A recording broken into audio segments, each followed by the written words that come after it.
Et bonjour messieurs dames, bienvenue sur cette première petite vidéo explicative un peu, puisqu'on m'a posé pas mal de questions sur Instagram et autres.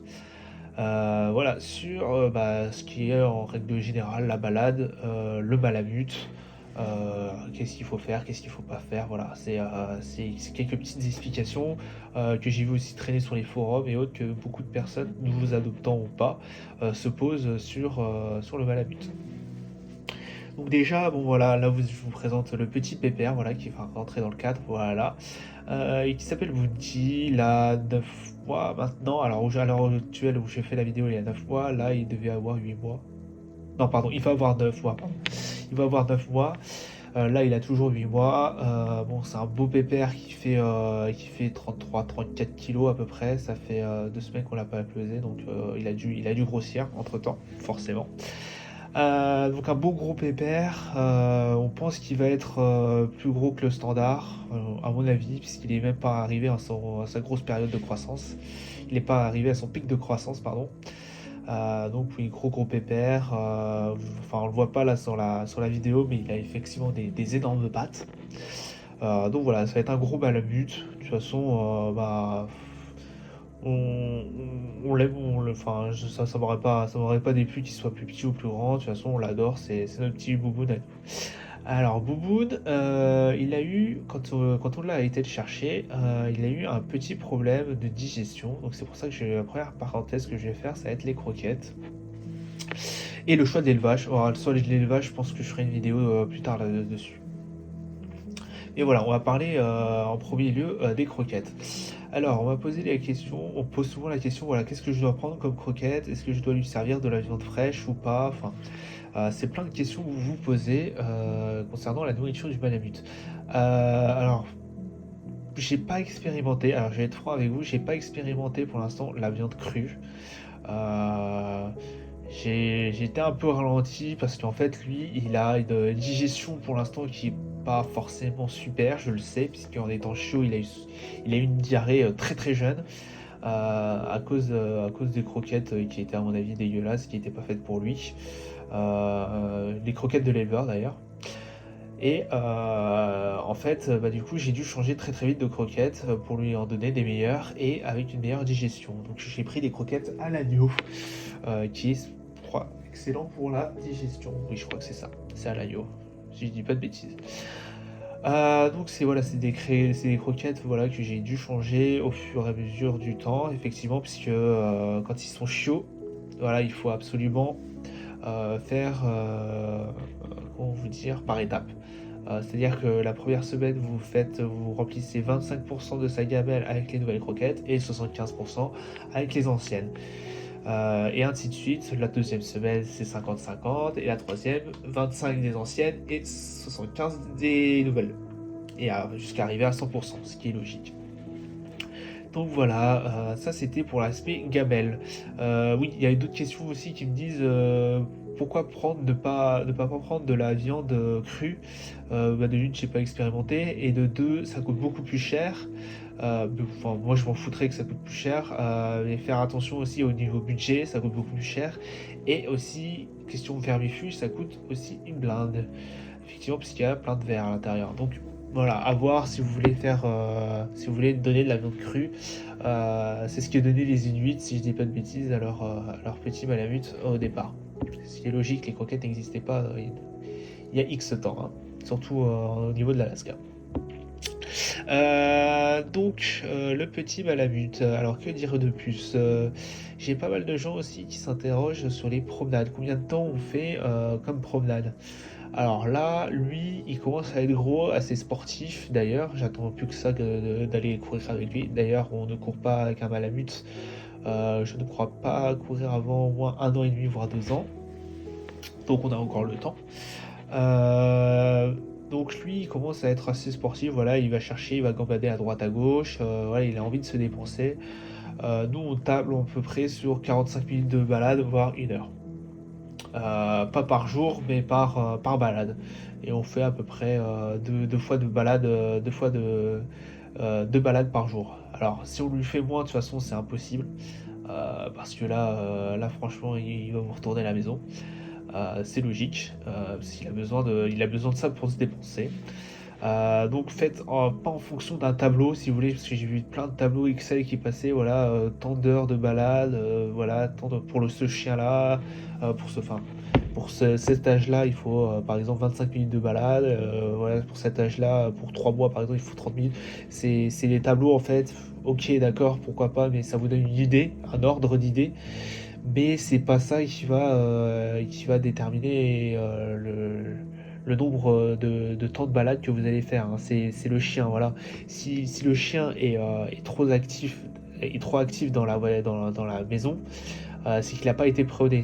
Commence à être destructeur ou autre, c'est qu'il n'a pas été promené. Enfin, vous voyez bien, enfin, de toute façon, vous voyez, c'est en fonction de son caractère. Moi, le mien, je sais que à partir de tant de temps, par exemple, si on commence à dépasser les 2h30, 3 heures, bon, là, il va être claqué à 2h30, il va être un peu claqué. 3 heures, si on part au-delà de 3 heures, ça commence à devenir tendu, quoi, hein. Je sais qu'il va être forcément, il va être épuisé, donc ça sert à rien. Donc voilà, je table à peu près sur 2 heures de balade, 2h30, à peu près. Alors après, quand est-ce qu'il faut faire les balades? Alors ça dépend de votre emploi du temps. Moi, je privilégie forcément le matin et le soir. Si vous avez le temps, le midi, parce que c'est entre deux, si vous avez pas le travail et si vous avez la possibilité de revenir chez vous et d'aller le balader, bah faites-le, hein. Franchement, ça, lui, plus il a de balade, plus il est content. En étant chaud, bon voilà, vous savez à peu près combien de temps il faudrait balader. Mais en étant adulte, voilà, vous pouvez vous balader 4-5 heures sans problème, hein. Moi, je parle en tant que chiot, hein. Bien évidemment, en tant que chiot, hein. On ne balade pas 3 heures en tant que chiot. Donc oui, voilà. Faites attention quand est-ce que vous le baladez. Surtout, en fait, dans cette période-là, là, on voit qu'en fait, on est en période pratiquement, on va arriver en été bientôt. Là, il fait extrêmement beau, il faisait extrêmement chaud la semaine dernière. Bon, à partir de 20 degrés, si vous voulez, moi je raccourcis un peu les balades. Pourquoi? Parce que lui, il commence à supporter de moins en moins la balade de forte chaleur. C'est-à-dire forte chaleur, enfin, moi je parle de forte chaleur, c'est pas plus de 25, enfin, je veux dire à 25, si vous voulez, c'est même pas la peine de le sortir, je pense, hein. Le mien, il ne voudra pas. Mais 20 degrés déjà, je sens voilà, qu'il avance moins vite, il est un peu plus fatigué, il est un peu plus voilà, épuisé. Donc je fais attention, quoi. 20 degrés, si vous voulez, je raccourcis un peu la balade. Ce qui est logique, hein. C'est un chien de neige, il n'est pas habitué forcément à l'été. Donc faites très attention effectivement à combien de temps vous le baladez, combien de temps vous le sortez en période d'été. Le mieux, effectivement, comme je vous l'ai dit, c'est l'été, le sortir le matin, tôt le matin ou tard le soir. Je préférais le tôt le matin parce qu'il y a la fraîche et tout, c'est mieux pour lui. Encore que le mien, hein, il va falloir le lever parce que le matin, il n'est pas du matin, lui. Il n'est pas du matin, il est plutôt du soir. Donc voilà. Alors, sur cette vidéo-là, vous pouvez voir aussi qu'il y a une espèce de petite laisse, enfin une grande laisse. On va poser la question, voilà, à quoi sert cette grande laisse? Alors, c'est pas une grande laisse, on appelle ça une longe. Hop, on va passer à la deuxième vidéo. Donc voilà, vous la voyez mieux. Alors, cette grande longe, en fait, elle est pratique pour plusieurs choses. Déjà, elle est pratique pour le rappel. C'est-à-dire que votre chien est parti et vous essayez de le rappeler. Alors ça c'est quand ils sont chiots, c'est parfait ça. Quand ils sont vraiment plus petits, hein, chiots 3 mois, c'est vraiment parfait puisque vous pouvez tirer dessus et en fait vous l'habituez en fait à ce qu'ils reviennent vers vous quand vous l'appelez. Donc ça marche super bien. Parce que vous pouvez lâcher complètement pratiquement le chien en liberté pour qu'il découvre complètement son environnement, qui voit voilà, vraiment qu'est-ce qui l'entoure et qui s'épanouisse au mieux possible. Donc ça c'est super intéressant. D'autant plus que je trouve que cette longe elle a une super bonne qualité, enfin les longes ont une qualité énorme, c'est que quand le chien se part un peu trop vite, voilà, il a vu quelque chose, je sais pas, un autre animal, un autre chien, vous pouvez directement appuyer sur la laisse en fait et ça va le bloquer. Vous allez voir dans la vidéo, dans la suite de la vidéo, je vais le faire au bout d'un moment. Donc en fait ça le bloque et ça permet à ce qu'il n'aille pas voilà, embêter l'autre chien en face ou qui vous écoute plus quoi. Donc ça permet d'avoir une certaine longueur et que vous n'ayez pas 20 mètres à faire pour aller choper la laisse ou le collier directement. Donc voilà, ça c'est super intéressant. Donc pour le rappel, c'est parfait. À mettre effectivement, alors au début, nous on l'avait fait avec Bounty jusqu'à l'âge de ses 4 mois, 4 mois je crois.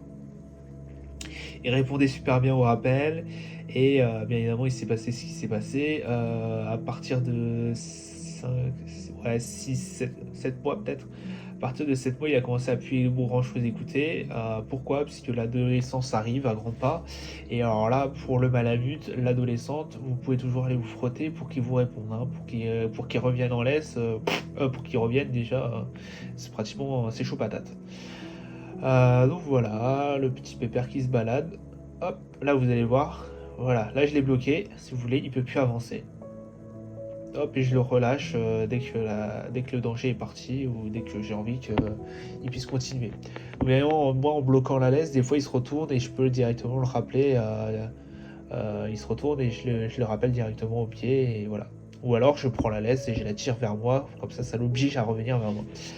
Donc ça c'est super bien pour le rappel, super bien pour la promenade. Voilà, je le laisse un peu traîner. S'il y a un danger, je peux courir. Voilà, j'ai 20 mètres de moins à faire, ce qui est non pas négligeable quand vous devez courir après un malamute, parce qu'un malamute commence à courir très très vite et très très jeune. Petite question, ah oui, qu'on m'a posée sur. Alors, cette fois-ci, le brossage. Alors, combien de fois je dois brosser mon malamute? Et bah, le plus possible. Moi, je le fais environ tous les 2 jours ou 2 fois par semaine environ. Ça dépend quand est-ce que j'ai le temps, si j'ai le temps.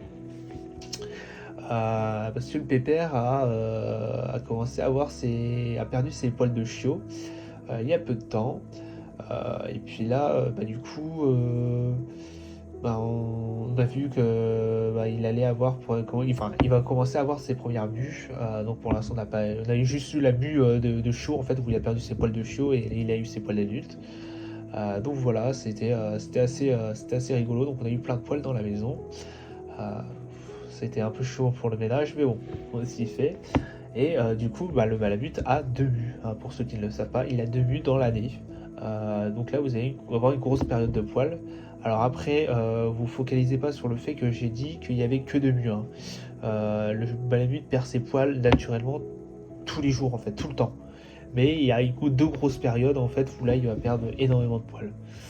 Donc voilà, à faire attention. Voilà ce que j'ai eu comme question. On fera d'autres vidéos, je pense, par la suite, où j'expliquerai un peu deux, trois petites choses à savoir sur le malamute pour les débutants ou pour les personnes qui s'intéressent à cette race, qui est vraiment une super race. Voilà, n'hésitez pas à me dire en commentaire si vous avez des questions. Voilà, je reçois aussi sur les Instagram d'autres personnes qui s'intéressent à la vie de Bounty et qui me posent des questions, voilà, qui aimeraient bien adopter un malamute et qui me poseraient d'autres questions. Donc je mettrai tout ça dans une autre vidéo. Et puis je vous dis à la prochaine. Portez-vous bien. Ciao ciao.